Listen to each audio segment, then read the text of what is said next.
I've taken a look at your elixir of immortality. It's not altogether dissimilar from the poison I concocted in terms of the way it functions. I have to say, Jiangli, it was a stroke of genius to use poison to maintain life. I hope you're not too upset at me for copying your methods. No, not at all. With your intellect, even if you'd never seen my poison, I believe you would have eventually arrived at the same approach. But I'm still impressed by how quickly you managed to gain such a thorough understanding of it. Jialiang's still only been in your care for a few days. Not just that, you even managed to improve upon the original formula. That cannot be explained by intellect alone. Baizhu, be honest with me. Did you try out some of the poison on yourself?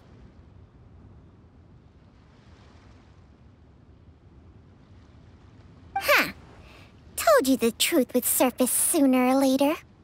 Life force isn't the only thing that Changsheng's contract lets you transfer between bodies, is it? Nothing gets past you, Jiangli. You are correct. Besides life force, Changsheng's secret art also allows for the transfer of toxins and diseases. When I treated Jia Liang for the second time, I transferred some of the poison from his body into my own. Not only did this allow me to alleviate the burden on him, but it also gave me an opportunity to study its properties. There is no need to worry about any long-term consequences to my health, however. Now that the source has been destroyed, any remaining poison in me will have already dissipated. But you took such a huge risk. If we hadn't destroyed the god's remains back there, then even you might have... What am I saying? I'm in no position to criticize you for this.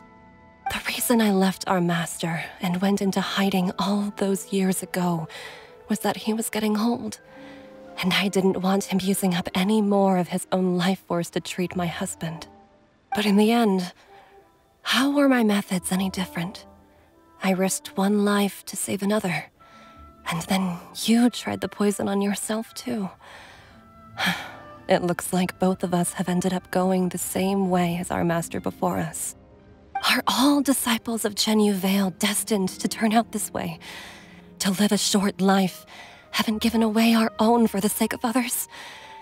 To fight relentlessly against the natural course of life and death, whatever the cost? Maybe our fate is sealed the moment we decide to study medicine. We are doctors, Jiangli. We ought never say that anyone's fate is sealed. Baizhu, I can tell that, over the years, you've used the contract with Changsheng to transfer many diseases and toxins to yourself. There are so many that, some of them, I don't even recognize. Can you still stop before it's too late? I think you know the answer, Jiangli. Every one of us from Chenyu Vale believes in the same thing.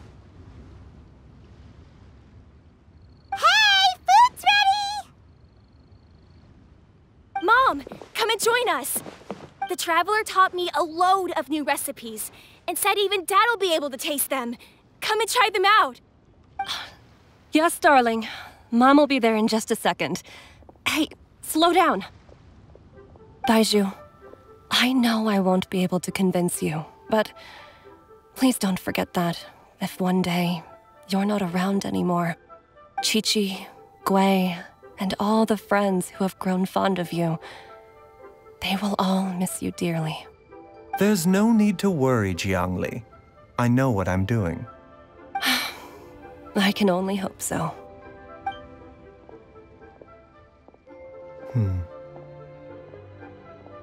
Baizhu, what did Jiang Li mean by not around anymore? Are you gonna be okay? Every single mortal I've ever contracted with, including Baizhu and Jiang Li's master, has passed away at a young age. Wait, that doesn't make any sense. You said that the contract with you helps people live longer. It is a very long story. Long ago, when plagues ravaged the land, one doctor made a pledge to rid the world of pain and suffering. But even the most ingenious mortal medicine could not stay the tide of disease. And after working tirelessly for many years, even his dearest loved ones fell sick and bade their final farewell.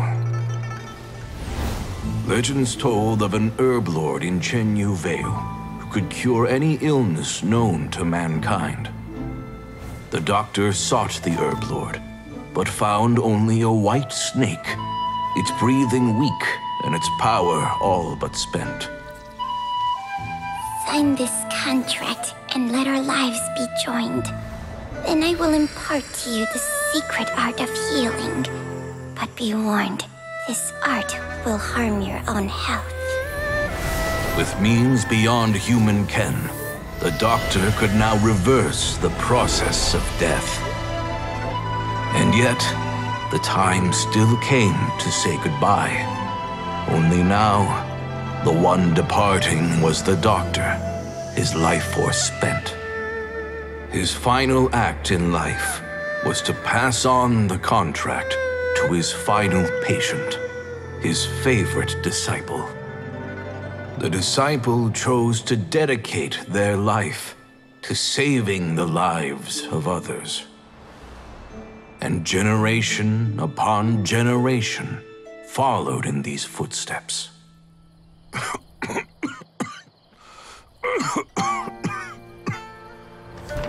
Since I inherited this contract, I've always respected the path taken by my predecessors and followed it myself unquestioningly.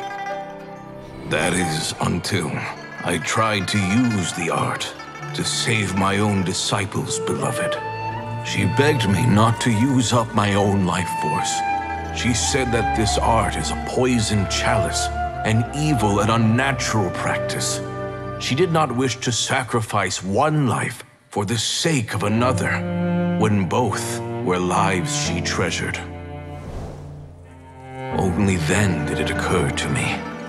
Did I not suffer when my master passed away, just as patients' families do at their loved one's deathbed?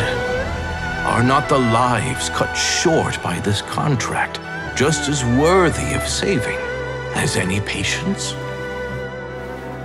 What is this contract to us? Medicine or poison? Alas, I no longer have enough time left to find the answer. I entrust to your care both Changsheng and this final question. May you find a remedy for this conundrum, which has ailed us so. Time and again, no matter how much I try to warn them or balance their chi, I can never save them.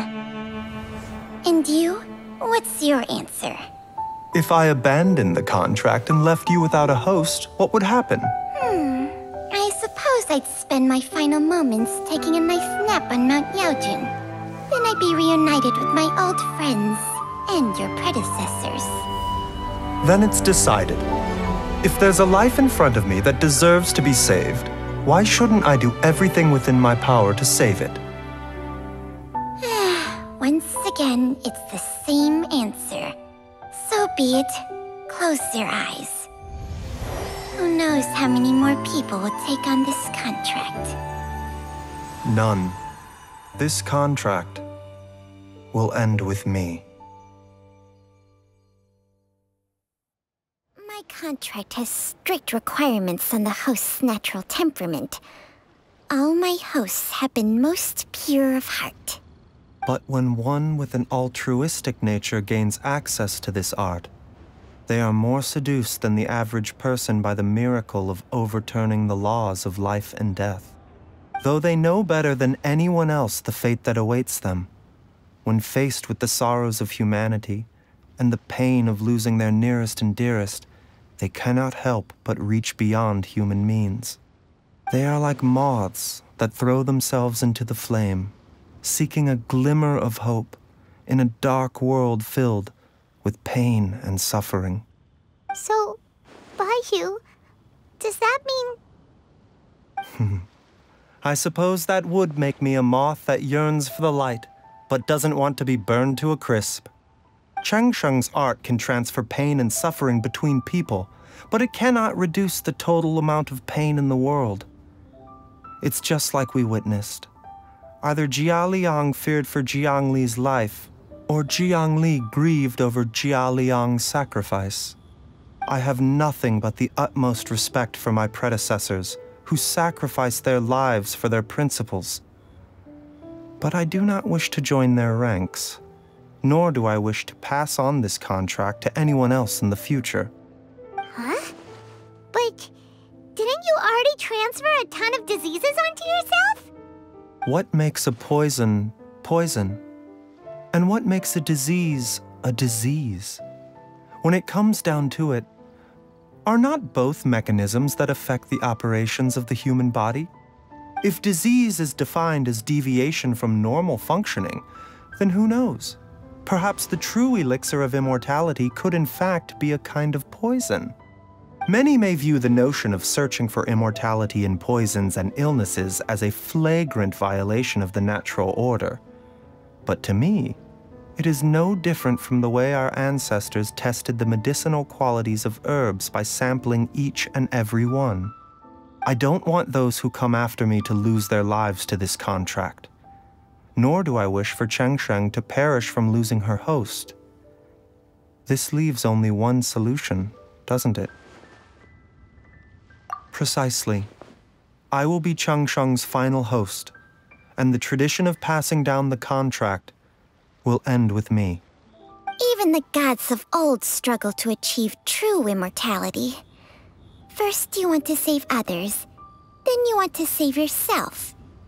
Now you even want to save me. You're getting greedy, Baiju. But isn't wanting to have it all what makes us human? For a selfish moth like me, who's afraid of the flame yet yearns for the light, the only path forward is up towards the moon. For once, Paimon just does not know what to say. Dr. Baiju, Traveler, what are you still chatting about? The food's about to get cold. We also have coconut milk for Changsheng and Paimon. Okay, fine. Let's go grab some food. Paimon has a bunch of burning questions, but they can wait till after we've eaten.